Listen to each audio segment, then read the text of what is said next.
Hello, this is an assessment for restoration of a Grotrian Steinweg 124 made in 1919. Now, Grotrian Steinweg has always been one of our favourite upright pianos.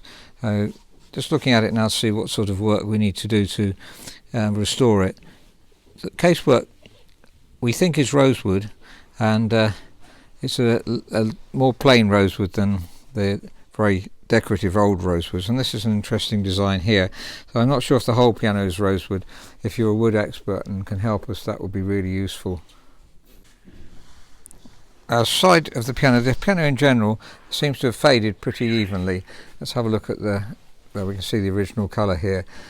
So woods fade, as we've shown many times before, and sometimes the faded version is something that's preferable for our clients. So obviously if you repolish it, we would repolish it white if we repolish the whole piano, sorry, light colour, I beg your pardon, rather than repolish it dark, because then it does bring out the best contrast in the grain. Here we can see that the music book holders are missing.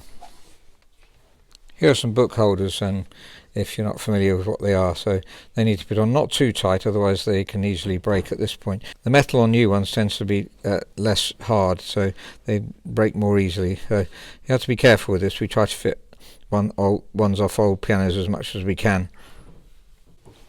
I see it's got two music stands. This one folds inside. It can be slightly higher up if you want it to be higher. That's about the height of a grand piano one. This is more common these days, a ledge that's a bit lower. I actually prefer the posture, the high one, because for me it's better for posture. You can see it's slightly darker on the top here where it's probably been kept open, so that if you want it to fade evenly, then close it more often and it will fade more evenly. So looking at the front here, that's a really beautiful design. It would French polish beautifully, but I think in this case the client probably just wants it to be as good a musical instrument as possible, though if you can afford to have it polished, that would be magnificent.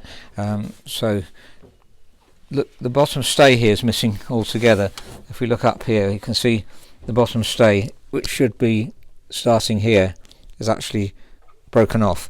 So if it falls forwards, it hits your shins, so it could be a bit uncomfortable. That's happened a few times to me when the bottom panel stays missing. So that's really important to get right. Beautifully low pedals, about I think just over 5.5 centimetres from the floor, which is ideal. Means you could raise the casters up if you needed to. Those casters are a bit seized up, by the way. You need to try and do something with them. So the legroom is also very good, so that's very encouraging. If you're tall, then that wouldn't be a problem. This other side's also in similar condition, so we'd normally make good unless just try to improve it. Our polishers used to doing that. The back of the piano is full of cobwebs, and in fact there are some dead spiders inside the piano too. If you look inside the bottom of the piano, you can see that there's been some moth damage. If you see little holes here, just here, and bits of damage here, and inside the piano is a little bit of damage, but not under the keys, which is normally where you would find moth damage as well, and that's what you want to look for, because that's very common that they'll eat underneath the keys. But here you can see they've just nibbled at this. A telltale sign of moth damage without taking the piano apart is when it's been eaten on this neighbour felt. If you turn that upside down, you can see that bit's been eaten a little bit. So they have done a bit of damage. But underneath the keys, it's absolutely perfect, the felt there. I think these may have been replaced. Having said that, it's very dirty underneath, so I'm questioning whether they're actually original or been replaced, but I think they probably have. Otherwise, definitely the moths go for that to start with. Now, I think the piano has been regulated because there's no slack here on the keys at all, and also you can see that tape's broken. That's probably because they've been taken off and put back on. You can see some signs of that. It's very hard to take the tapes off without breaking them, and you've got good lubricant here. If we look at one along here, you can see where the lubricant spilled a little bit, so pretty certain that's been done. So it's been looked after in terms of regulation at some stage. Also the let-off is very close, so it's the kind of things that go after a period of time. The hammers, though, are worn, but not unbelievably worn, so maybe they're replaced hammers. It's quite a possibility. But they've been generally quite well done. You can see the end of them worn there, and there's one changed hammer here, which actually does sound clearer than the others. So if we listen to those ones and the changed one, the paste one, that belongs slightly higher up, I think, but it's sounds good. There's one or two hammerheads that are loose like this. I need re-gluing, and this one here seems to have been set a bit higher than the rest, so that's not quite right, but it doesn't sound that much different. It's not that noticeable, but obviously cosmetically you can see that very clearly. A bit dirty, some of the hammers as well. There's a damper here that not quite catching this string. That string is sounding still, so, and the hammer actually is not hitting the string on the other side, so there's quite a bit of regulation work to do. And this damper here, the high harmonic is sounding. Now a lot of pianos have fly dampers at that point, which in other words a damper that goes above here. There's a Bechstein model line with a fly damper. You can see that cuts off the high harmonics. Now we don't think there's room to fit a fly damper here, but that's a C, so obviously whatever note it was is important, but that one there's damping nicely. There's hardly any damper there if you look. That's because it's got to fit in, so obviously it needs to fit in where the strings cross over. That's the problem with overstrung pianos, you get difficulty damping at that point. So we think we might be able to improve it by replacing the damper with a longer one, and we don't know how much. I don't think we completely cut off the high harmonic, but it's very pronounced indeed at the moment. Apart from that, the piano is so beautifully made. Down there the strings are a bit tubby there, so what we can do, and it will invariably works, that if you put one extra turn in the copper and then put the string back on, that usually tightens it up. It's usually loose copper winding, so that one there, another one very tubby. Now the piano's got a magnificent tone. It's always been a favourite of ours, these Grotrians. Well, the models go from 120, I think, to 130. 124 is not very common, I don't think.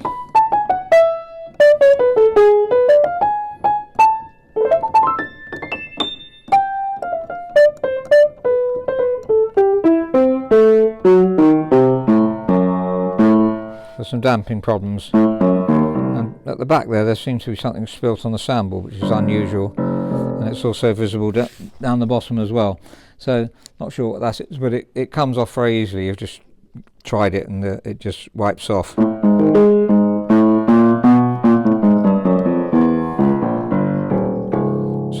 So much potential. We like to source and buy and sell these pianos.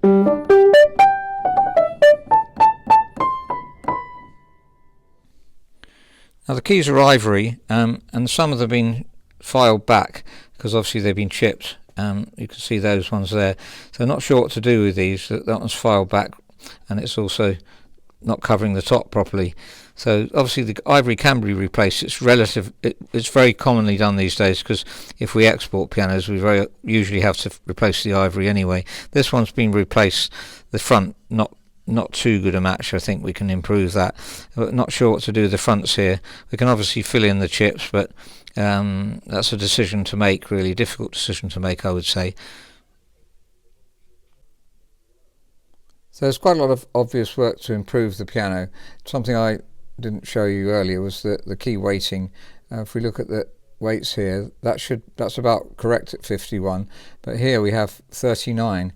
This is this C here, and this is the 40 grams here, so you'll see that if I put that on, it's going down, and that's really it's about 20% less than it should be. So it should be sort of 47, 50, that kind of weight, and it's really much too light. So there's an unevenness. If you put this on here, you see it's not moving at all. That is 51 grams. There's 51 gram weight, and it's just going down nicely with 51 grams. So that's fine, but it's got to be even throughout. If you're a pianist, you want to play with very good control, then obviously you want those evenly weighted out. And we can add weight to the back of the keys to make it heavier, or add weight to the front to make it lighter. So we can do that. Sometimes there's too many weights in the keys, but in this case I don't think that's going to be a problem. We've just got a Steinweg Model O Grand that we're doing at the moment, and that's got far too many weights in the front.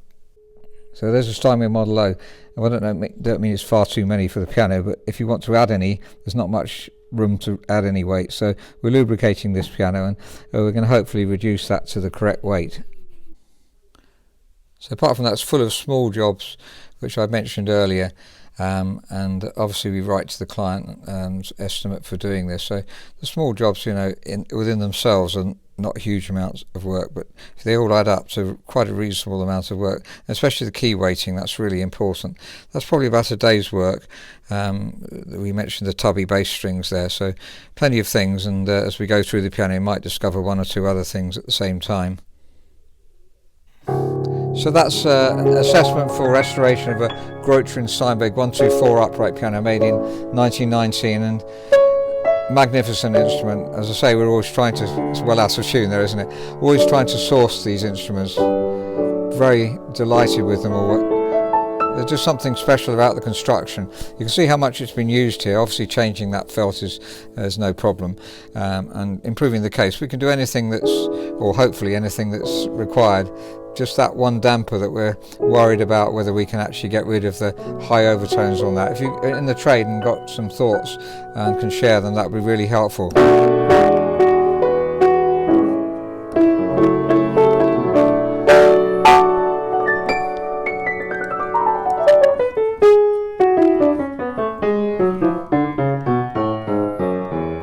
A delightful tone throughout, and these strings are a bit tubby here, so restringing the piano will just add a little bit. But the problem with restringing Grotrians, and we've seen so many of them, it's difficult to replicate the really special tone that they have. They've thought so hard about what the strings should be, that to improve on it's very, very difficult. So we're really pleased when they have original strings, as this one has.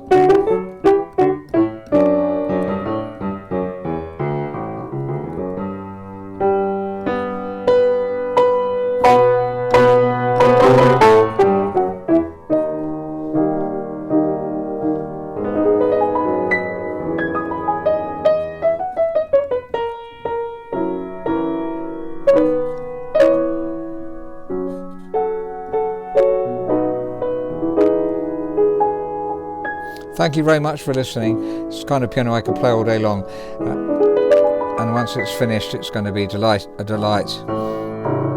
If you're interested in having a piano restored, then please write to info@robertspianos.com.